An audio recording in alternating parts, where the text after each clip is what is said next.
planner people, back at you with another unboxing. Surprise, surprise. I haven't done one for an unusually long time. Not that I haven't gotten anything new, it's just that I felt like my channel is just getting to be the unboxing channel.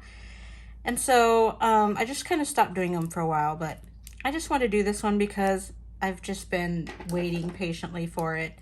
This is a really big box, so I'm just gonna hurry up and get this big white box out of the way. And you guys, I'm sure all know what this is because I unbox the same things all the time. But whoops, I just made the camera jiggle. Sorry about that. So let me get this out of the way. This is actually a planner that I have purchased before in the same size and the same leather, because that's what I do. But I've always sold it because not only do I love this planner, I also fear this planner. So I'll explain that as soon as I get it open.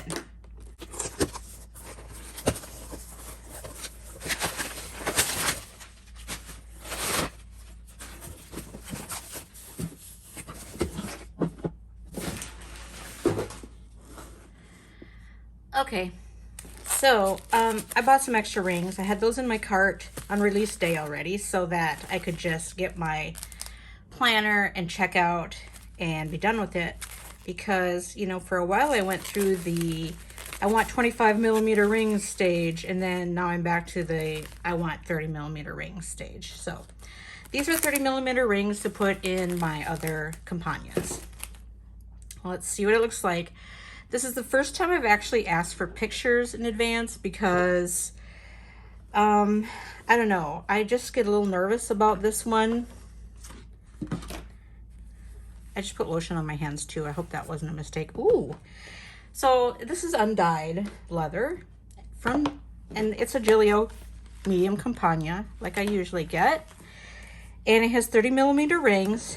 I asked for pictures because sometimes you get these undyed planners and they have spots that are weird. You know, they look like they're grubby already. And not grubby, that's really a mean word. That's not what I mean to say. They kind of look like, I don't know how to explain it. Like something about the texture makes them look like they got a little dirt on them, but not grubby. That's beyond a little bit dirty.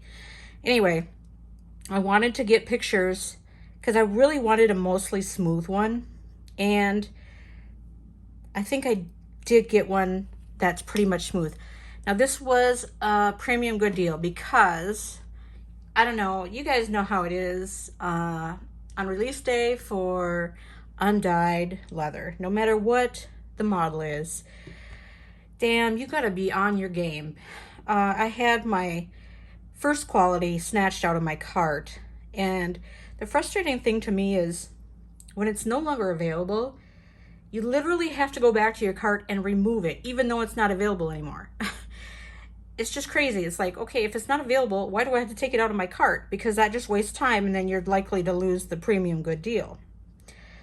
So anyway, beyond that, I did manage to get the premium good deal.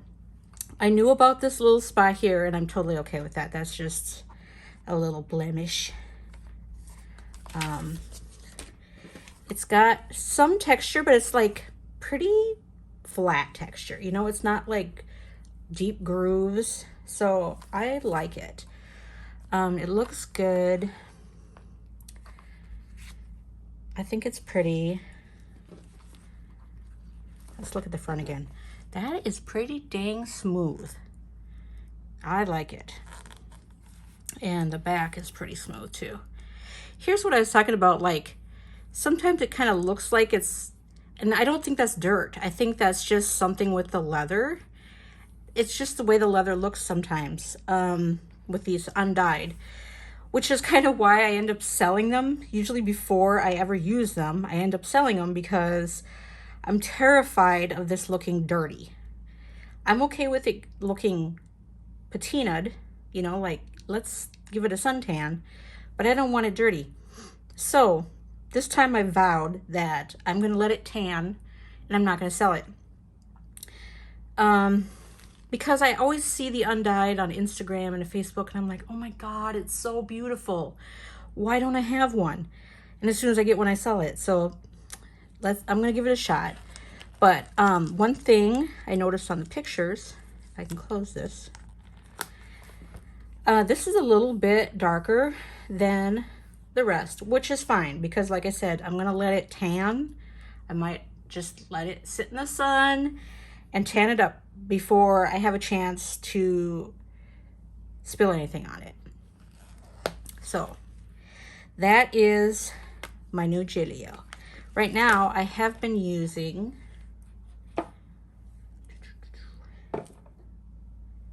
in May, I was using my Customer Choice collection.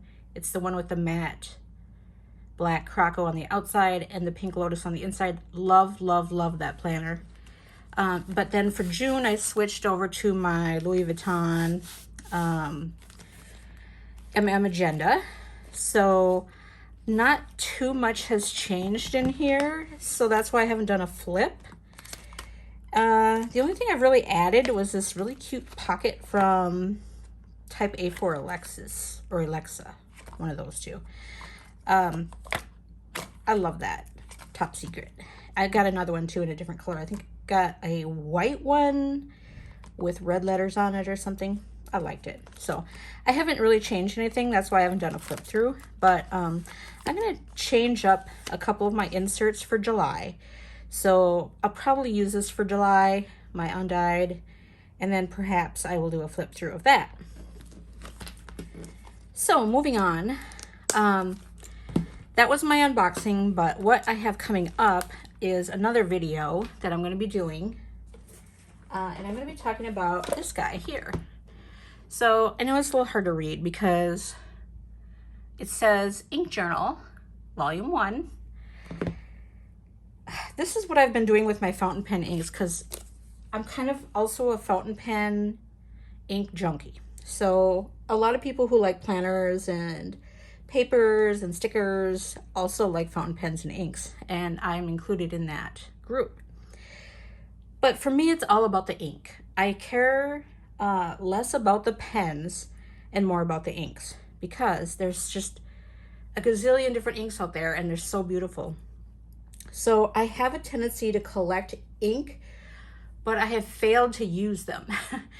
And what I mean by that is I always think, oh, I'm going to use this for my journaling and I'm going to do this and that and use it in my Hobonichi. And well, I don't use the Hobonichi anymore. And I am a failure at journaling. Every time I try to journal, whether I take a Stology and try to do like a journal, personal journal, or I buy a 5-year Hobonichi, I just quit after a very short time. And then I'm like, well, this book's no good, and I chuck it in the recycle bin. Because for some reason it bothers me to have a big gap. And I think, okay, if I'm going to do a journal, I would have to start over rather than continuing on from where I left off. But that's just my weirdness. But I'll just give you an idea. I'm going to go over what I do with my ink journal and what now I've decided I'm going to do to get good use out of my fountain pens and inks. So that is going to be my next video.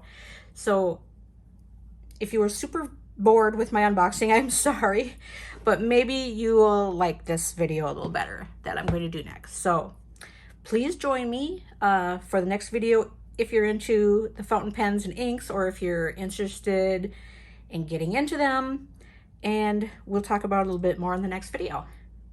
Until then, bye.